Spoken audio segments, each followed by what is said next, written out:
Tina, this way, please.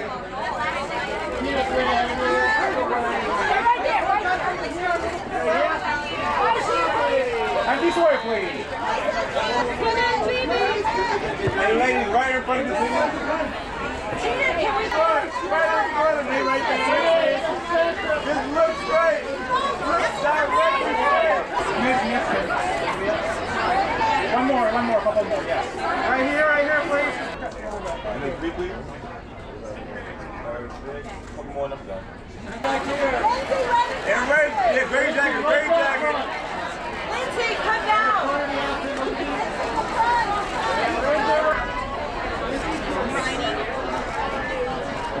And the back.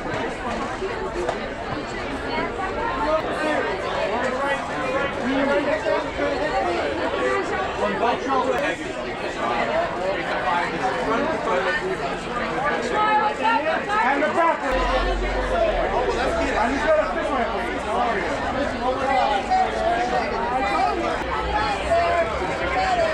Chris, get one look over here. Chris, the back. Chris, right here.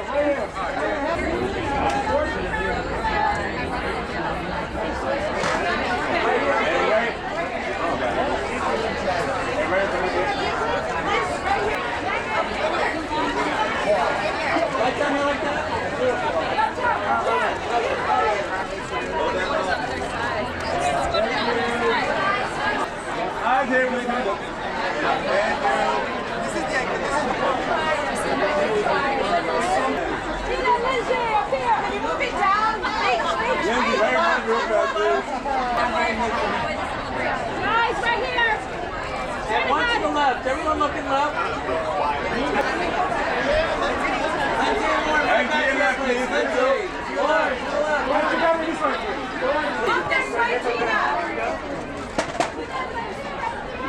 Right next to her. This way, please. Keep up the way.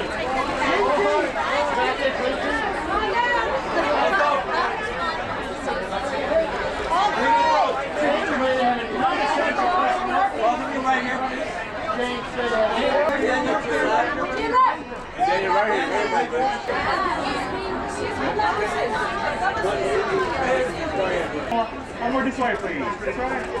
For Paramount Pictures. Right over here. Start right here.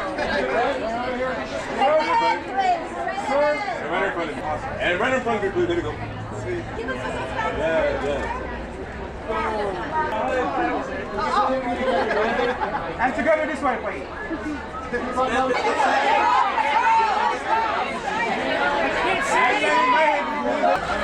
And ladies, this way. Ladies, this way. Ladies, this way.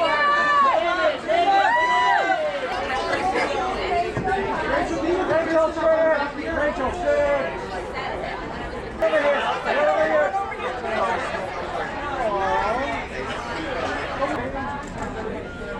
This cast is so strong. They're so great. And the weird thing is the movie's been around like their whole life. And so we, go to like talk about, okay, this scene, here's what's happening. And they're all like, we know what's happening. Like, it's, and yet they all were really able to make these parts their own. And I was so comforted if I was going to go back, and I was so comforted to have Tim Meadows with me. It's like, we'll go back together. We did the Broadway musical on stage to great success, and we ran. The only thing that stopped us running was the pandemic. We closed during the pandemic. Yeah, look at Jaquel. And so, the songs that came from the stage to the movie are the sort of tentpole songs, and then we have people like Jaquel, like Reneé Rapp, like Auli'i Cravalho, who just murder them vocally. They're just incredible singers.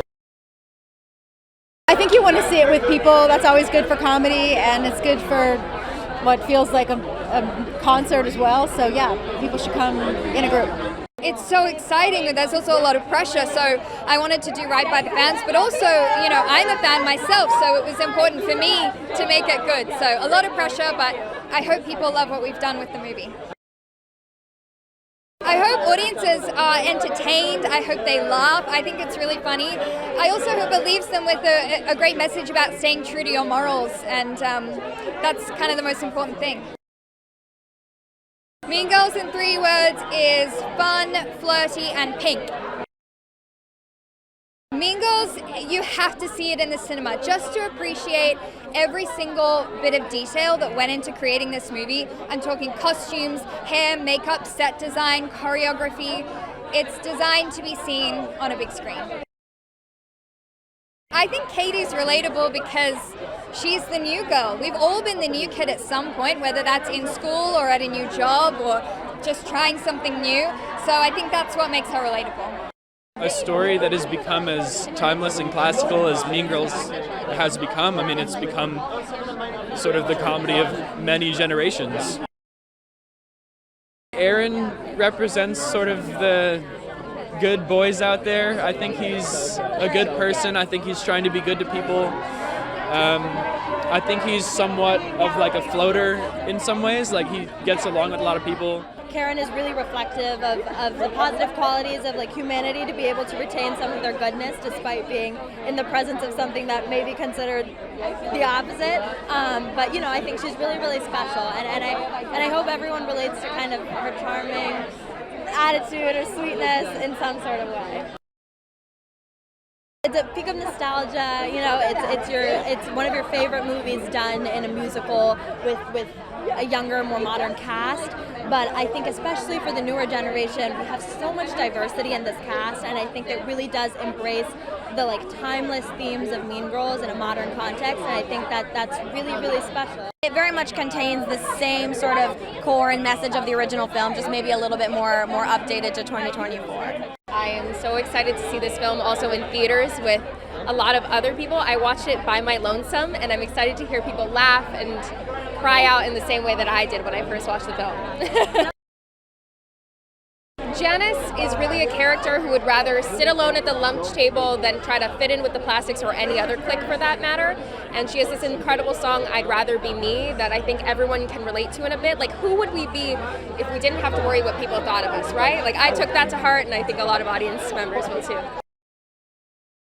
This is the first time for many of us learning choreography, memorizing lyrics, lip syncing, singing live. It was a labor of love, but I'm so proud of my fellow cast, and luckily none of us are mean girls, so it was really lovely working with this entire group of talented men and women. It's great to see a new iteration of it. I'm excited to see the movie with all the new girls. I think it's going to be really, the movie's a fun movie. Tina's so incredible that you can't go wrong. I think it's good to reintroduce it again so people can see all of the things that are relatable to in schools, things that kids go through, and I think it's just good. It's a good refresher. Pink, fun, and loving. The importance of being yourself and not trying to fit in is still very important now, you know? Like, bullying isn't cute, and it's better to be yourself than trying to fit in and be somebody else, you know? Damian's like the bestie. He's the loyal friend that we all know and love. He'll fight for you, and then he'll hug you after. He'll cuss you out, and then he'll give you a kiss on the cheek. You know, like, he's the friend that you need when, you know, you're up, when you're down. I hope they take away the beautiful message that Tina intended, and I hope that they take away the beauty of musicals and movie musicals and how fun they can be, yeah. The fact that it's so bright, it's so fun, it's so glittery, it's so shiny, and I think we need that now. I love the 2004 film. I was such a huge fan of the musical when it was on Broadway. I saw it so many times with my girls, and so this was really kind of a dream come true for me. It is a feast for the eyes. I think it's unlike anything you might be expecting it is, and I think it's delightful. I was so floored by how fantastic it was. Funny, smart, incredible entertainment, the choreography. I mean, it's incredible. This movie is so fun and so funny for grown-ups too. You know what I mean? Like, for everybody. It's like all ages. What they've done is created this kind of world, and it's very exciting, especially for young people. Obviously, the musical's been such a hit on the road and with high schools performing it and everything, so it's become this sort of legacy, and it's really nice to be a part of it. It's always nice to be asked to do something fun and funny, especially when you know you're in such good hands, like with Tina and Jeff. And I knew from the start that they had a pretty good idea of it, and I was able to look at what they did in the play, and it was fun to be asked to be part of the whole thing. So I did what I could. Hope people liked it. The message that Tina's always had in this movie is so important. I mean, it was important 20 years ago. My God, it was 20 years ago, which is crazy. And it's important now, which is just that young women should support each other, and I mean, that message is so unbelievably important. So if we can wrap it in a way that makes it feel relevant to teens today, then that's what we were really excited about. The cast, I mean, they immediately gelled. It was so cool to see all of them become friends, and I think everybody created a safe space for each other to explore. So I think it was a really fun experience.